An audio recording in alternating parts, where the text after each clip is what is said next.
I believe that history is rarely a straight line.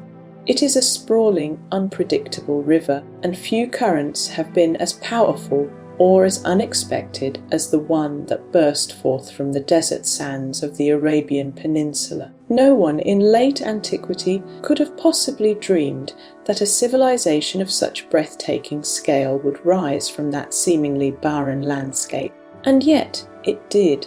It's a story that, for me, is defined by its epic scope, a tale where, following conquests that reshaped the known world, caliphs and sultans would come to reign over immense empires, guiding them through golden ages of prosperity and dark eras of catastrophe. What follows is my own perspective on this thousand-year saga of Islamic history, focusing on what I see as its vibrant and tumultuous heartland in the Middle East. In my view, the Arabian Peninsula of the 6th century was little more than the backyard of giants, overshadowed by the sprawling Persian Sassanian Empire in the east and the formidable Christian Byzantine Empire in the west. The Arab inhabitants of this peninsula, as I understand it, were a distinct ethnic and cultural group consisting mainly of nomadic tribes. It's my belief that most of them were polytheists, paying homage to a wide array of deities. But for me, this entire world was on the precipice of a monumental change.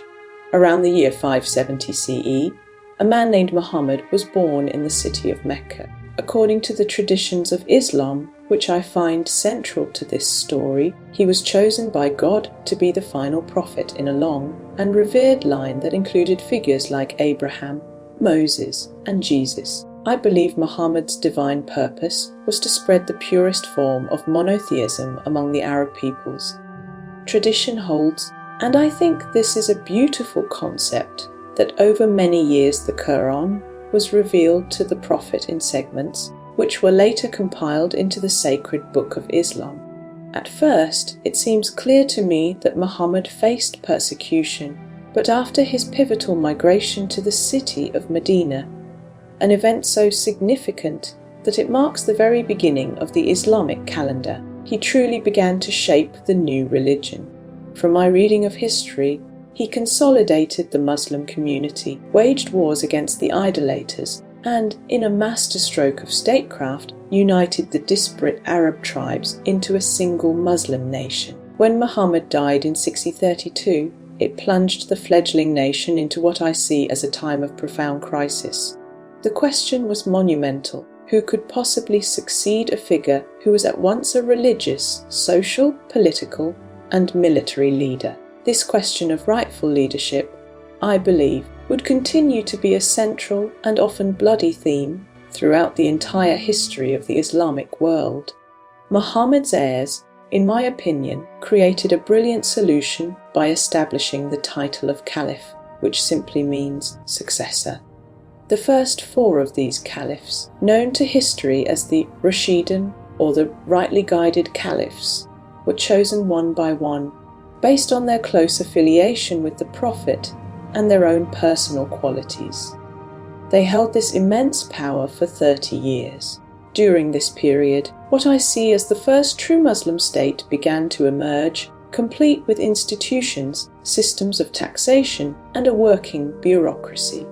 What I find truly astonishing is that the caliphs then conducted a series of military campaigns, and in a rapid, colossal process of expansion, they grew the Caliphate from Iran all the way to North Africa. The Byzantine Empire lost a staggering amount of territory, and the mighty Sassanian Empire simply collapsed under the pressure. To my mind, Muslim tradition rightly looks back on the Rashidun period as the glory days of Islam. However, I think it's crucial to remember that this era was also characterized by acute internal tensions. In fact, 3 of the 4 rightly guided caliphs were assassinated. In particular, I see tensions mounting around the supporters of Ali ibn Abi Talib, who was Muhammad's own cousin and son-in-law. This group, which would eventually come to be known as the Shias, claimed that Muhammad himself had appointed Ali as his successor, and therefore they believed that only he and his direct descendants were the legitimate rulers. On the other hand, their opponents, who would later be called Sunnis, did not recognize any such appointment. In time, what began as a political divide would, in my opinion, become the biggest and most enduring religious rift in all of Islam. In the year 661, the Umayyads, an Arab family that had settled in Syria, seized power and would go on to rule for the next 90 years. This move, I believe, marked a major shift as the Islamic capital moved from the Arabian Peninsula to the ancient city of Damascus. The new authority brought with it a completely new political system, a dynasty, where the powerful position of Caliph was passed down from father to son.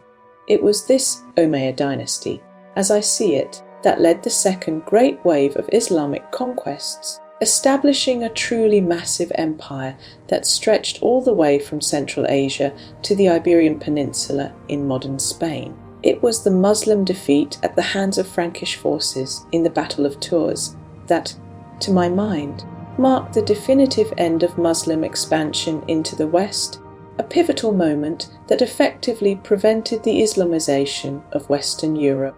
I think the Caliph al-Malik was a particularly shrewd ruler who strove to centralize power in Damascus. He strengthened the Arab identity of the empire, bolstered its administrative systems, and initiated grand construction projects, most notably the magnificent Dome of the Rock in Jerusalem.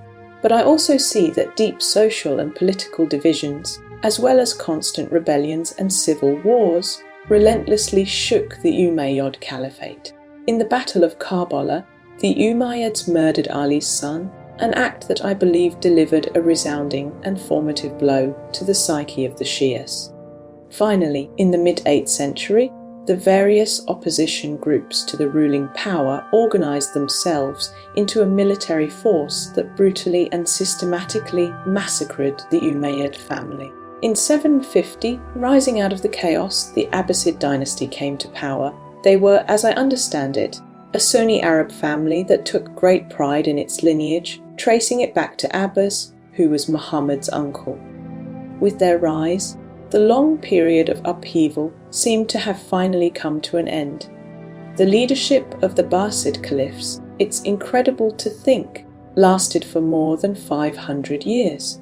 Immediately after their ascension to power, Muslim forces won the pivotal Battle of Talas against the Chinese Empire, a victory that I see as bringing a close to their expansion in the east. The Abbasids, it seems to me, largely ceased the old expansionist policy, turning their gaze inward toward the monumental task of building and consolidating the Caliphate. They moved the capital from Damascus to a brand new city that they built from the ground up, Baghdad. It seems it wasn't long before it became known as the largest and most prosperous city in the entire world. The Caliphate, in my view, served as an incredibly fertile ground for poets, writers, physicians, philosophers, and astronomers. Scientific writings in Greek and other languages were meticulously translated into Arabic, forming what I believe was the foundation of a massive and original body of scholarship. And so, it is for this reason that the Abbasid period is almost universally considered the golden age of Islamic civilization. The Abbasid Caliph Harun al-Rashid, a name known to many from the tales of the Arabian Nights, acted, in my opinion, as a great patron of scholars. He maintained diplomatic relations with Charlemagne and even, in a move that I find delightful, sent an elephant to Europe, which must have aroused tremendous excitement in the Frankish kingdom. But alongside this incredible flourishing, I can see that starting from the mid-9th century, the Abbasids in Baghdad began to lose their grip on the empire. Local Muslim dynasties started to gain power and encroach upon wide territories. Gradually, the Caliph lost all real political and military power, becoming what I would call a mere figurehead. In addition, the Arab exclusivity that had defined the early Caliphate began to weaken, as Persian and Turkic elements gradually rose to prominence. The Islamic story, I believe, ceased to be only an Arab one and transformed into a rich and complex multicultural tapestry. In the West, for instance, Iberia was never actually ruled by the Abbasids, but by a remnant of the Umayyad dynasty. The Islamic presence in Spain, I find it fascinating, lasted for hundreds of years, though it was slowly being pushed back by the Christian Reconquista. In the East, various Persian dynasties ruled at the expense of the Abbasids. Some of them, I think, were the engine behind a powerful revival of Persian culture, which had received a severe blow with the initial Arab conquest. The Persian language itself was reborn, and it cleverly adopted the Arabic script. In 945, the Persian Buyid family took control of Baghdad itself. Even though the Buyids were Shias, they interestingly chose not to oust the Sunni Abbasid Caliph. Instead, they opted to limit his power, while they controlled a confederation that spanned Iraq and western Iran. Their presence, I've learned, lasted for more than 100 years. At the same time, the Fatimids were gaining power. They were, in my opinion, an ambitious Arab Shia dynasty that traced its lineage all the way back to Fatima, Muhammad's daughter and the wife of Ali. The Fatimid dynasty spread from North Africa into Egypt, where they established Cairo as their new capital, and from there they ruled over vast areas. This dynasty, I believe, called for the complete overthrow of the Abbasid Caliph, managed extensive networks of Shia missionaries, and was often suspected of subversive activity, causing what I can only imagine was a great deal of panic among the Sunni Caliphs in Baghdad. The Fatimids ruled their impressive shadow caliphate for a remarkable 200 years, but ultimately they failed to defeat Baghdad. It was in the 10th century, I believe, against the backdrop of the political success of Shia dynasties like the Fatimids and the Buyids, that Shia Islam truly took shape, turning from what was a collection of political groups into defined and organized religious movements. In the 10th and 11th centuries, it seems that political and climatic challenges struck the steppes of Central Asia, stirring a massive movement of tribes of Turkic peoples.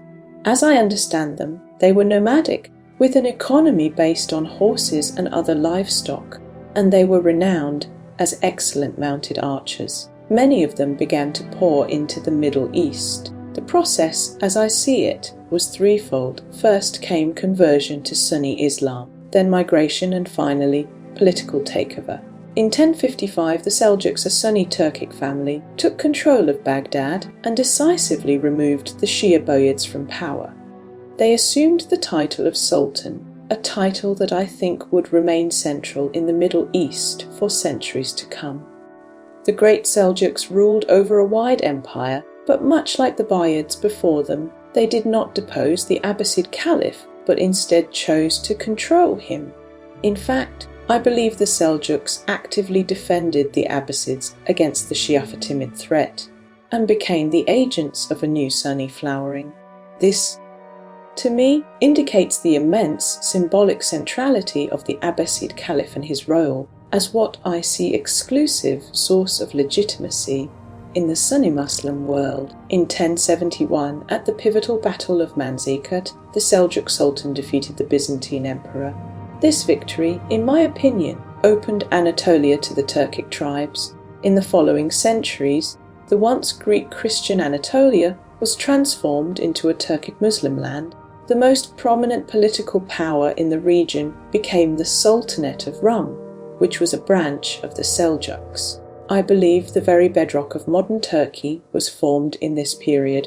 In 1095, while the Islamic Middle East was, in my view, deeply politically divided, the Crusades were launched under the direction of the Catholic Church. Their declared goal, as I understand it, was the liberation of the holy places from the hands of Muslim infidels. European forces managed to occupy Jerusalem and established several states along the shores of the Mediterranean Sea. The Crusader presence in the Middle East, it's amazing to think, lasted for 200 years. During this period, it's my impression that Muslims tended to see their new neighbours as representatives of a rather unadvanced civilization.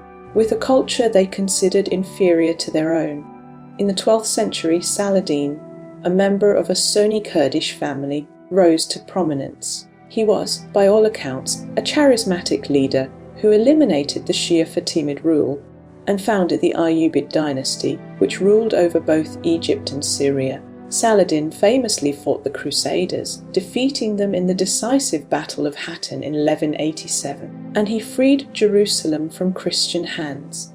The blow to the Crusaders was, I think, severe, but it was not decisive in the long term, as they would manage to survive for another 100 years. Meanwhile, the Seljuk state collapsed, which, in my view, allowed for the formation of a new regional power, the Turkic Khwarezmian Empire. Formerly a vassal of the Seljuks, the Khwarezmian state came to control Iran and a large part of Central Asia. For me, the 13th century marks a truly devastating watershed in both Islamic and world history. Far away in the steppes north of China, a man named Genghis Khan was proclaimed ruler of all Mongols, a group of nomadic tribes with a shamanic religion who were, much like the Turks to their west, legendary as mounted archers. Within just a few decades, under Genghis Khan and his descendants, the Mongol Empire expanded to become what I know to be the largest contiguous land empire in all of human history. It was seen as both invincible and utterly merciless. In what I can only describe as an ill-advised move, the Muslim rulers of the Khwarezmian Empire executed a group of Mongol merchants. The ensuing bloodbath, I believe, brought about the swift end of their empire.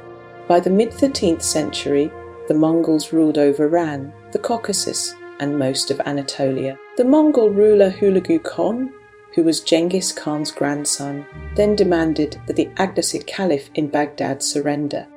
The Caliph, it seems, refused to submit to what he saw as non-Muslim hordes. In 1258, Hulagu besieged Baghdad, razed it to the ground, and massacred its inhabitants. The great library of the city, famously known as the House of Wisdom, was no more, an event that I feel marks the tragic end of the Islamic Golden Age. The Abbasid Caliph himself was rolled in a carpet and trampled to death by horses. 500 years of Abbasid leadership had come to a brutal and ignominious end. Hulagu then turned his attention toward Egypt. There, the Umayyad dynasty of Saladin had been overthrown and replaced by a new and fascinating power, the Mamluk Sultanate.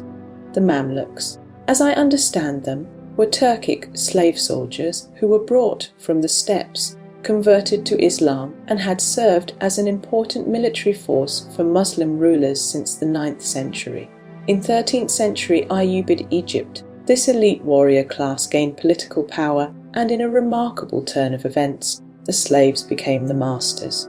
In 1260, at the Battle of Ain Jalut, the Mamluks defeated the Mongols, a victory that, in my opinion, unprecedentedly halted their westward advance. The Mamluk Sultan Baybars, who played an important role in repelling the Mongols, also managed to crush the Crusaders, paving the way for their final collapse. This impressive double victory, I believe, earned the Mamluks the image of the true defenders of Islam. This image was further strengthened when Baybars re-established the Abbasid Caliphate in Cairo, though I think it's fair to say it played a mostly marginal and symbolic role.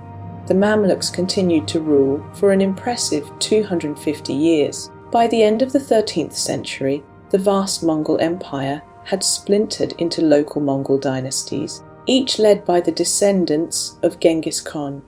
What I find particularly interesting is that some of these dynasties, as well as many of the Mongol elites, converted to Islam and adopted Turkic dialects. This was certainly the case with the Ilkhanid dynasty, who were the descendants of Hulagu and ruled from Anatolia to Iran.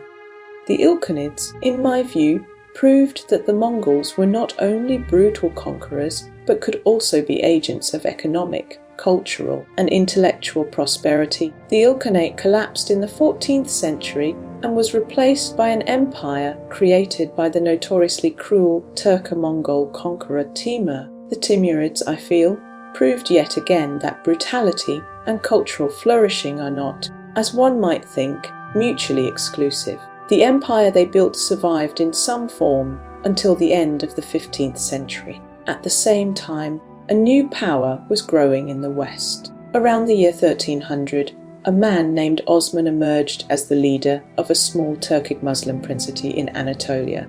Osman and his descendants, as I see it, fought relentlessly against the Byzantine Empire, conquering territories in both Anatolia and the Balkans and creating what would become the Ottoman Empire. In 1453, in a move that stunned the world, they conquered Constantinople, an event that ended 1,000 years of Byzantine rule and is sometimes, I think rightly, considered to mark the end of the Middle Ages. Constantinople, which will later be known as Istanbul, became the new Turkish capital. The Ottoman Sultan Selim the Grim, in my opinion, tripled the size of the empire, making brilliant use of newly invented gunpowder technologies. In 1517, he captured Cairo and executed the last Mamluk Sultan. In a truly momentous act, he terminated the figurehead Abbasid Caliphate of Cairo and declared himself Caliph, the new undisputed leader of Sunni Islam. The Ottoman Empire spread over vast territories encompassing the Middle East, North Africa, and southeastern Europe. In the 16th century, I see two other great empires forming to its east, the Shia Safavid Empire, which is widely considered the foundation of modern Iran, and the Mughal Empire, which came to rule over India. These three great Islamic powers, known collectively to historians as the Gunpowder Empires, were, in my estimation, remarkably strong and stable throughout the early modern period. The river of time flows on, and for me, the story of the Ottoman Empire represents the final, mighty swell of this particular current. I see it as the last caliphate in the long and storied history of Islam, an empire that endured for an astonishing 600 years. It was a power that seemed almost timeless, a direct inheritor of a legacy stretching back to the Prophet himself, and it only fell in the 20th century, its foundations finally crumbling in the unprecedented upheaval power of the First World War, leaving the world to wonder what new currents would rise to take its place.